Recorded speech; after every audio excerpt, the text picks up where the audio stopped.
Today we're going to be talking about the Acura NSX and the McLaren MP4-12C. We're going to talk about some similarities, some common things, how they're different and how they're the same, and really how they're different. All right, well, first off, if you don't know a lot about the history of these two cars, you're in for a treat.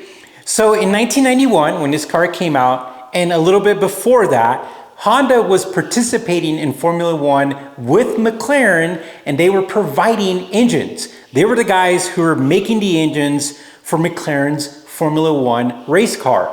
And the crazy thing is that the race car that they were using, McLaren's race car, was actually called MP4/4. So isn't that cool? Because this car is called MP4-12C, and that first part was actually to pay homage to the original McLaren race cars. And that's kind of really neat because Honda and McLaren were working together to dominate. And yes, they dominated. They won multiple championships. And we know Senna, if you haven't seen the movie, you got to go see that movie. It's still amazing. It's been out forever. So now we're going to fast forward till today, and we have these two special cars. We have a 91 Acura NSX.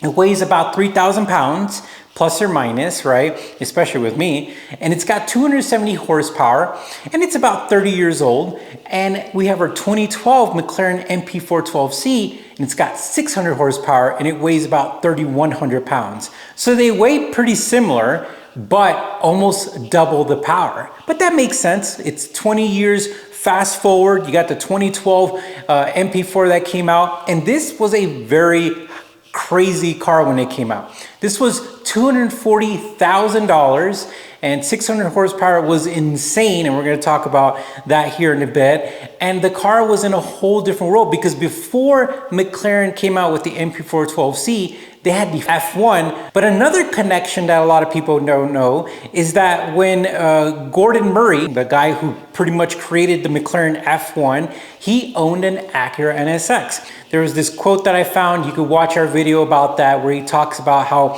he really liked the NSX and he drove the NSX and he gave some inspiration. So the real cool thing is that if you fast forward with the Acura NSX, the NC1 came out in 2017. But the crazy thing is that the 2017 Acura NSX only had 500 horsepower. And I have to make that statement here because this car is literally one of the best bangs in the whole entire world. I was in Mexico and a new Corvette tried to, see what this is about. Brand new Corvette, demolished. I mean, 600 horsepower is no joke. It is a really fast car in a 3,000 pound. It is 3,000 pounds and 600 horsepower is a really neat combination.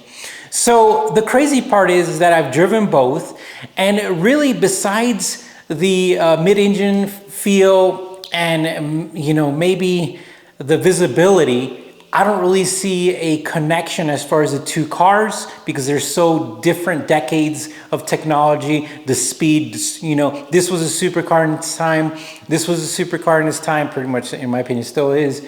But where I would like to see how it feels is against an NC1. I would really be interested to see how they compare, how they feel and everything. But I really found it neat that these two cars, even though they don't share a lot, the first thing you see is like, oh, they don't look the same.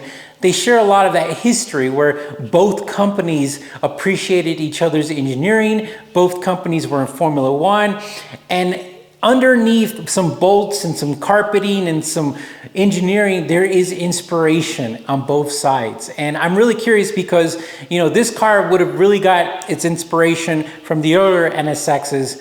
And the new NSX, I guarantee you got inspiration from the MP4 because there was nothing like the MP4. The 458 was its competitor. On paper, it destroyed it. But of course, the exhaust sound was one thing that everybody liked about the 458 and the craziness that you could toss it around.